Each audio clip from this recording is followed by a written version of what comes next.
Hi అండి. Welcome to అమోఘం by Aparna. ఈరోజు మనం ఫ్లఫీగా పూరీ కర్రీ ఎలా చేసుకోవాలో చూద్దామండి.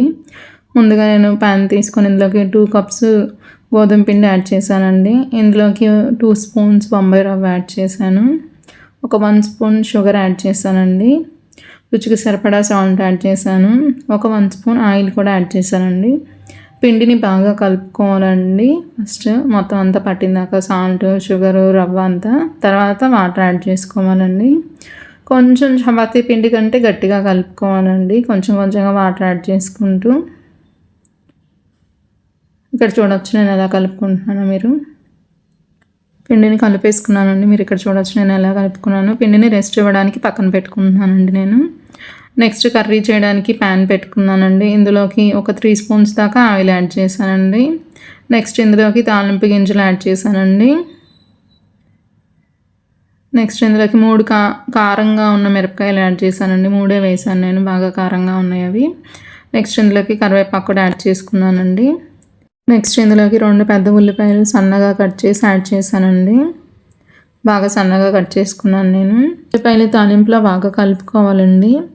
నెక్స్ట్ ఇందులోకి ఒక పావు స్పూను పసుపు యాడ్ చేశానండి. సాల్ట్ ఒక 1 స్పూన్ యాడ్ చేశానండి.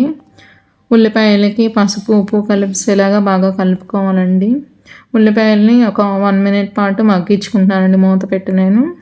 ఉల్లిపాయలు స్టీమ్లో ఉడికితే టేస్ట్ చాలా బాగుంటుందండి. మధ్య మధ్యలో కలుపుకుంటూ ఒక 2 మినిట్స్ మగ్గించుకుంటే సరిపోతుందండి, ఉల్లిపాయలు ఉడికిపోతాయి.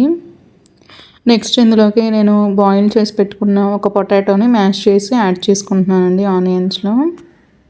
ఆనియన్స్ని పొటాటోని బాగా కలుపుకోవాలండి. ఒక 1 మినిట్ ఫ్రై చేసుకుంటున్నానండి ఆనియన్స్ని పొటాటోని కలిపి మూత పెట్టి. నెక్స్ట్ ఇందులోకి 2 స్పూన్స్ శనగపిండిని బాగా డైల్యూట్ చేసుకోవాలండి. వాటర్లో కలిపి ఉండలు లేకుండా కలిపి పెట్టుకోవాలి. శనగపిండి వాటర్ యాడ్ చేస్తున్నానండి. నేను టోటల్గా కర్రీ ఉడకడానికి ఒక 1/2 లీటర్ వాటర్ యాడ్ చేశానండి. ఇలా వాటర్ వేసుకొని ఉడికించుకోవడం వల్ల ఆనియన్స్ పొటాటో టేస్ట్ బాగా పడుతుందండి. శనగపిండిలో బాగా కలిసిపోయి ఉడికిపోయి చాలా బాగుంటుందండి. నాకు 1/2 లీటర్ పట్టింది ఉడకడానికి. స్లో ఫ్లేమ్లో ఉడికించుకున్నానండి నేను 10 మినిట్స్ కర్రీని. నెక్స్ట్ ఇందులోకి కొంచెం కొత్తిమీర యాడ్ చేసుకుంటున్నానండి. కర్రీ దగ్గరగా అయిపోయిందండి.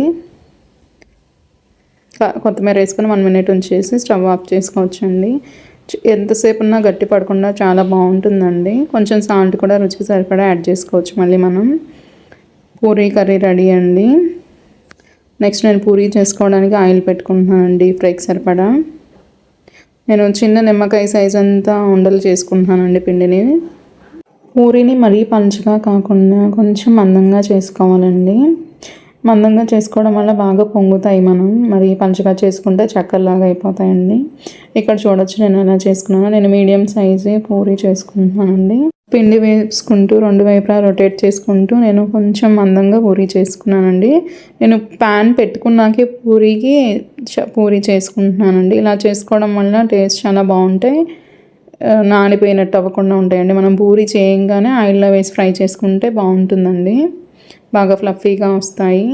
ఆయిల్ హీట్ అయిందండి. నేను స్లో ఫ్లేమ్లో హీట్ చేసుకున్నానండి ఆయిల్ని. కానీ పూరీ వేసినాక హై ఫ్లేమ్లో పెట్టుకొని ఫ్రై చేసుకుంటున్నానండి.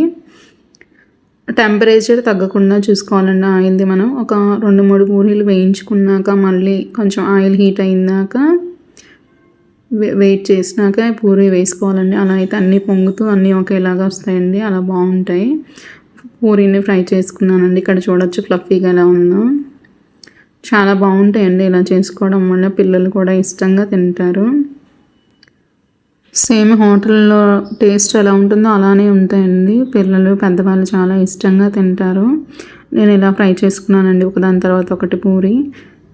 Andhra style puri curry ready అండి. ప్లీజ్ ఫాలో అమోఘం by Aparna. Like, share, subscribe. Thank you for watching us అండి.